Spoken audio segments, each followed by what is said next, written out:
Sen, may tanong kami. Ano po masasabi nyo ngayon patungkol sa bagong-bagong issue dito sa mag-asawa, si Mans at saka kay Sarah? Hindi po yung hindi po sila nagsasama. Alam na po namin yun eh. Yung pong issue nila dun sa 1.6 tons na pinagbabawal na gamot. Sa madaling salita, shabu. Yun po yung issue ngayon nila na meron pong isang nagtuturo sa kanila na nagngangalang Ramil Madriaga. Sen, ano po? Kasi alam ko na banggit nyo na yan noon eh. Ito, talagang isang mabigat na issue to. Although aminin natin na kailangan talaga pa nating laliman pa yung pagsisiyasat at pagvivet. Pero doon sa mga paunang mga revelations, talagang nakakagimbal. Ano? At tignan natin within the next couple of weeks how it develops kasi marami pa raw siyang ibubunyag. So, yun ang abangan natin. Sentry, may ano po ba kayo? Ano sa tingin niyo po na ni Sir Ramil Madriaga? Sa tingin niyo po, safe po ba siya ngayon? Kasi kailangan po na talagang yung Yusek, di ba? Sentry, yung niya is mas matiyak natin na kaligtasan niya is okay. Kasi nakakapunta-punta nga si Sarah doon talaga eh. Tao niya lang. Tao lang. Well, talagang kailangan natin masigurado yan. But of course, dun sa mismong building kung nasaan siya, ay maayos naman yung seguridad doon. Pero eventually, pagka nagkaroon ng investigasyon, let's say sa house, kailangan malipat siya doon para dire-diretso yung access ng mga mag-imbestiga. Pero Sen, may tanong ako.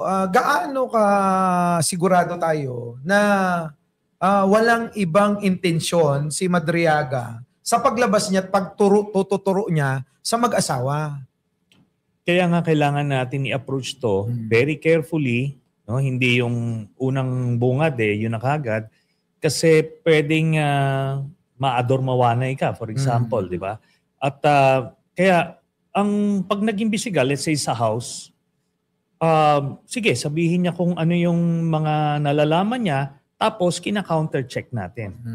Pero at least very transparent yung magiging proseso. Yun. Pero Sentry, sa naranasan mo with Duterte, sa mga pag-iimbestiga mo, wala ka naman na-detect na yung Ramil Madriaga, na isa sa mga, yung sa pag-iimbestiga mo, dahil alam ko marami kang pag-iimbestiga sa mga Duterte family, may natatalisod ka bang Ramil Madriaga, connection with Sarah, with ganon-ganon, may sa mga intel nyo po? Na lumabas yung pangalan na yan mga early this year. Yes. Kasi yun nga, na kumbaga nag-cross-check siya doon sa isang inimbisagahan kong case, yung tungkol doon sa yung importation ng shabu nung kay Mark Taguba. So meron ding doon nahagip doon. Pero alam nyo kasi nung panahon ni Duterte, ang dami nilang mga side deals, mga operasyon na ngayon pa lang natin nabubunyag yung Marcos administration. Grabe nga po Pero ninyo Sen, yung sino yun? Yung umako. Si Taguba. Inako niya yung kasalanan ng iba. Tapos po, naiisip lang din namin, minsan na pag-uusapan namin, ang kaso pala netong si Kuyang Ramil na Madriaga, ito nga ang nagtuturo sa mag-asawa, kidnapping. Meron ding di umano ayon sa sa mga usap-usapan sa mga GC,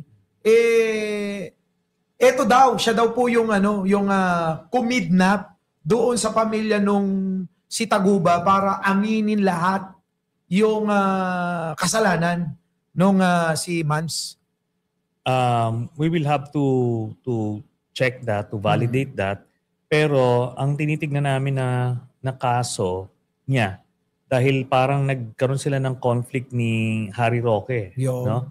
Kaya mukhang si Harry Roque nagsampa ng kaso. But again, sabi ko nga, lahat ito information na to, we need to double check para ma-validate natin before talagang lumabas na to ng tuluyan. The last time former Senator Antonio Sani Trillanes, mayroon kayo nabanggit sa interview with Miss Corina Sanchez.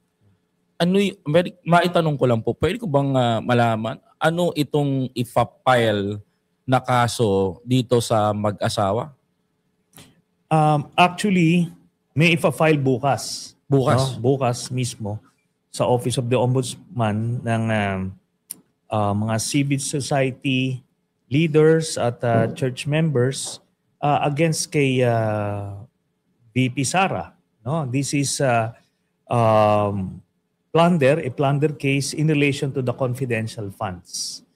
So dito, pagka lumabas ito at pag gumulong ito, ay magkakaroon na ng access yung ombudsman dun sa mga bank accounts ng mag-asawang Mans Carpio at madaming Sara. Pilipino ngayon ang talagang interesado, former senator. Kasi gustong malaman ng taong bayan the last time. Umabot pa sa punto na gusto ka nang hampasin ni former President Duterte sa Kamara noon. Talagang gusto ka niyang yariin doon sa pagkakataon na yun. Sabi niya nga talagang gigil na gigil. Kasi pag pinag-uusapan yung speaking of bank account, Sen, ano nga ba talaga ang laman nito? Para maintindihan ng taong bayan. Okay. Remember, nung hearing na yun sa House, hindi lang si Duterte yung nandoon, ano? Si Sara din nandoon sa likod. Correct. Nung in-explain ko yung mga accounts nilang pamilya, she was sitting there quietly. Ni walang walang komentaryo ito after the hearing. Talagang nilinok niya yung mga na-present ko doon kasi alam nilang tama. So, ano yung nandoon?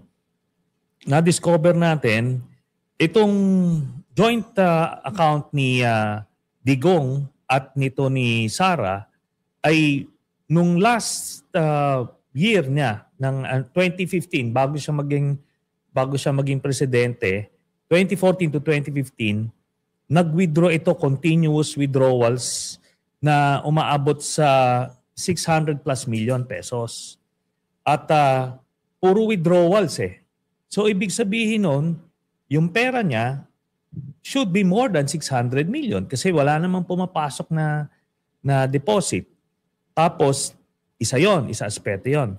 Then, ang mabigat dito, yung nakita namin na merong dividendo sa isang drug lord na partner ni Michael Yang, ito si Sammy Uy. Every 6 months, nagde-deposit siya doon sa tatlong magkakapatid, ano? Si Baste, Pulong, Sara, Hanilet. So, even kay Digong. Nagde-deposit na sabay-sabay every 6 months. Ano to? Simula ito, I think 2012 hanggang 2011 to 2013, thereabouts. Ang punto rito is, ang total nung pag kinikwenta mo yung dividendo nito is nasa 40 to 50 million every 6 months inuhulog sa kanila.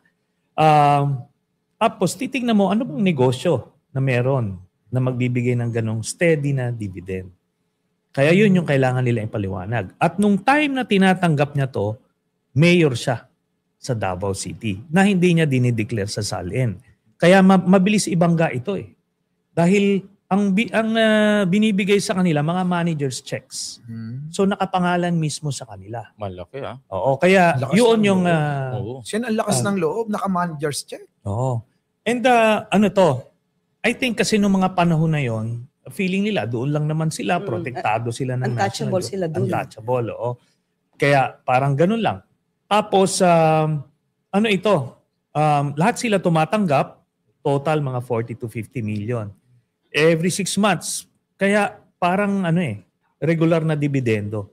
Then finally, ang isang madidiscover nila dito, aside pa dyan sa mga yan, is may mga withdrawals na malalaki. Na billion talaga ang abot. Kaya nga, sabi ko nga, ando doon ako. Di ba hinamon ko kung mali yun, pumayag siya, pumirma dapat ng waiver eh. Correct. Hinamon siya nung chairman nung time na yon, si Congressman Suarez, na okay ba sa inyo na to prove me wrong, sabi niya, sasampalin daw muna ako. Umayag na nga ako, sige, sampalin niyo ako. Pero ganun. And ando doon din si Sarah. She was quiet. Diba? She could have objected. She could have said na hindi totoo yan, pero wala. Pero yun na nga, gumawa siya ng eksena para maiba yung usapan. Pegador, wala kang kawala. Pegador, kayo ay maganda. Pegador, galit sa masama. Pegador, ang sa inyo bebenga. Pegador, wala kang kawala. Pegador, kayo ay maganda. Pegador, galit sa masama.